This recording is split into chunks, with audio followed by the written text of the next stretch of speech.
Once upon a time, these two parallel lines of steel carried goods and passengers to the terminal of Canberra's Kingston Railway Station. Before the arrival of dual carriageways and international air terminals, the city was serviced by this track, a small 8.5 kilometre branch line which, at the time, left the busy Cooma-Bombala railway line to the south and ended in the city centre. During the centenary year, the city's inhabitants will celebrate with fireworks, open events and grand openings.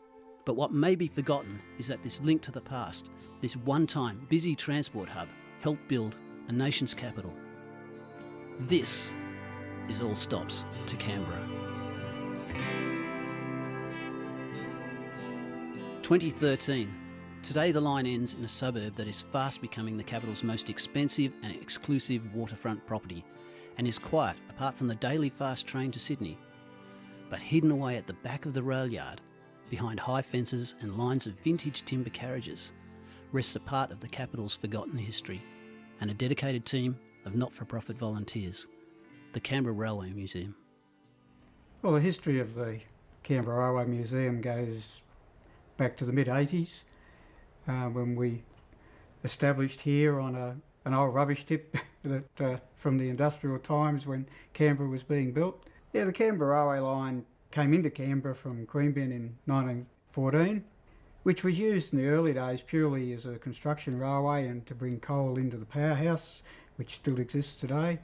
We have in our collection locomotive 1210, which actually hauled the first freight train into Canberra in 1914 when they opened.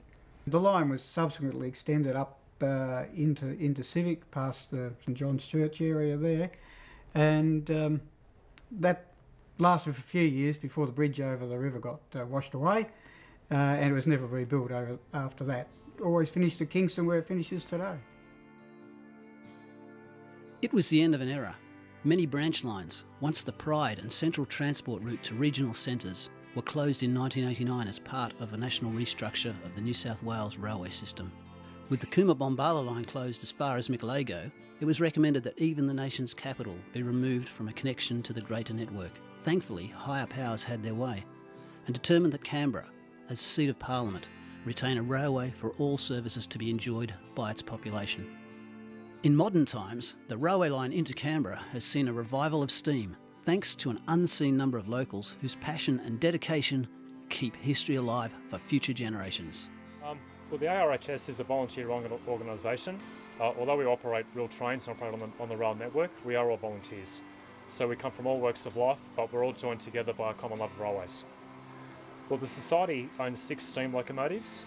This is our flagship locomotive, 1210, which was built in 1878 and hauled the first train into Canberra in 1914. We have a 24 class locomotive, which is currently online down at the Junior Roundhouse Museum. And we have 3 of the 30 class locomotives, 3016, which is our regular service locomotive. And we have 3102, which is our next restoration project. And also a tank version of 30 class 3013, which will be restored at some time in the future. And of course the Barrett-Garrett locomotive 6029, which is currently under restoration and should be back in steam later this year. One locomotive in particular has kept museum teams busy in the lead up to the centenary, with the goal of returning it to its mainline duties. Hours of hard work, sweat and oil have all contained the common passion for the restoration of this giant, once known as 6029. But this has been no easy feat, for this is a Garrett, one of Australia's and the world's largest steam locomotives.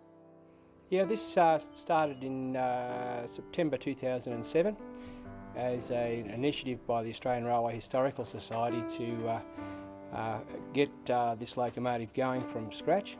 We initially ran the locomotive in the early 1980s and it went out of traffic about 1983. The locomotive then stayed on site as a static display for quite a number of years. A few unsuccessful attempts to seek funding and to try and get it going, but then the Society soon realised that it wasn't going to be able to do that, so the initiative was taken to try and then fundraise it on our own and see if we get it going. So we decided that we'd give it a go. We got a team together of like-minded volunteers, and moreover we had to set up sort of a coordinating committee that would help with fundraising initially to give us the seed money to do the job, and it all went well from there. But we knew we had something pretty special here, being potentially the largest operating locomotive in the Southern Hemisphere.